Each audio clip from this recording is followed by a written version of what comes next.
2 اکتوبر 1187 کی تاریخ، جمعے کا دن، شب معراج کی رات، جب یروشلم میں ایوبی پرچم لہرایا اور مسیحیت کے تمام دروازے بند ہو گئے۔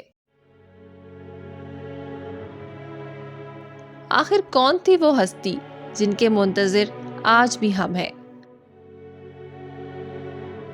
الناصر صلاح الدین بن یوسف بن ایوب، ایوبی سلطنت کے بانی، جنہیں ہم صلاح الدین ایوبی کے نام سے جانتے ہیں۔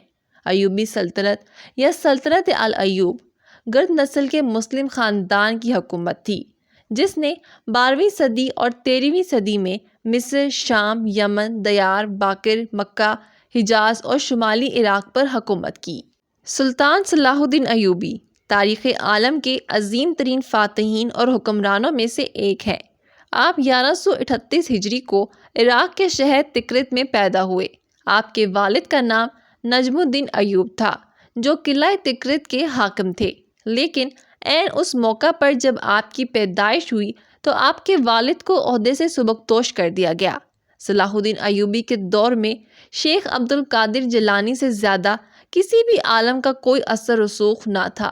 سلطان صلاح الدین ایوبی شیخ عبد القادر جیلانی سے بہت زیادہ متاثر تھے۔ آپ کا بچپن انہی کے شاگردی میں گزرا۔ تقریباً 25 سال تک سلطان صلاح الدین ایوبی نے گمنامی کی زندگی بسر کی۔ سلطان صلاح الدین ایوبی کی مجاہدانہ زندگی کا آغاز نور الدین زنگی کے دربار سے ہوا۔ صلاح الدین ایوبی کے چچا نور الدین زنگی کے سپہ سالار تھے۔ آپ کے چچا نے آپ کے جذبہ جہاد کو دیکھ کر آپ کو فتح مصر کی مہم میں شامل کر لیا۔ مصر پر مکمل کنٹرول حاصل کرنے کے بعد نور الدین زنگی نے آپ کو خط لکھا کہ فاطمی خلیفہ کا خطبہ جاری کیا جائے، لیکن سلطان صلاح الدین ایوبی نے معذرت کر لی۔ کچھ عرصے بعد اسنت فاطمی کا بھی انتقال ہو گیا اور فاطمی خاندان کا اب کوئی دعویدار نہیں رہا تھا۔ اس طرح 567 ہجری کو مصر میں ایوبی حکومت کی بنیاد پڑی، اور دوسری طرف نور الدین زنگی کی وفات کے بعد ان کا بیٹا کم عمری کی وجہ سے وزراء کی سازشوں کا نشانہ بن گیا، اور آخرکار سلطان صلاح الدین ایوبی نے اقتدار کو سنبھال لیا۔ دمشق میں سعد الدین کی حکومت قائم ہوئی، مگر وہ اس قدر کمزور تھی کہ صلیبیوں سے مقابلہ کرنے کی اہلیت نہیں رکھتی تھی۔ ان حالات کے پیش نظر سلطان نے دمشق کو صلیبیوں سے پاک کرانا چاہا، لیکن اندرونی حالات کی خرابی اور کچھ عیسائی حکمران آڑے آ رہے تھے۔ اسی دوران میں صلیبی سردار رینالڈ کے ساتھ معاہدہ صلح کیا گیا، جس کی روح سے دونوں ایک دوسرے کی مدد کرنے کے پابند تھے، لیکن یہ معاہدہ محض کاغذی اور رسمی تھا۔ صلیبی بدستور اپنی اشتعال انگیزیوں میں مصروف تھے اور مسلمانوں کے قافلوں کو برابر لوٹ رہے تھے۔ 1186 میں مسیحیوں کے ایک ایسے ہی حملے میں رینالڈ نے یہ جسارت کی کہ حجاز مقدس پر حملہ آور ہوا۔ صلاح الدین ایوبی نے اس کی روک تھام کے لیے فوری اقدامات کیے اور رینالڈ کا تعاقب شروع کر دیا اور اسے حطین کے مقام پر جا لیا۔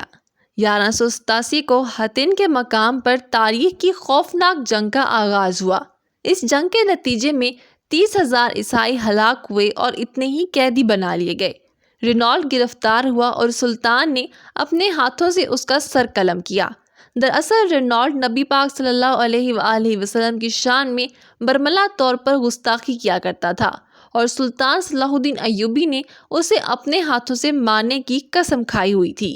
حطین کی فتح کے بعد سلطان صلاح الدین ایوبی نے بیت المقدس کا رخ کیا، اور ایک ہفتے تک خونریز جنگ کے بعد مسیحیوں نے ہتھیار ڈال دیے، اور اس طرح بیت المقدس پورے 88 سال بعد دوبارہ مسلمانوں کے قبضے میں آیا۔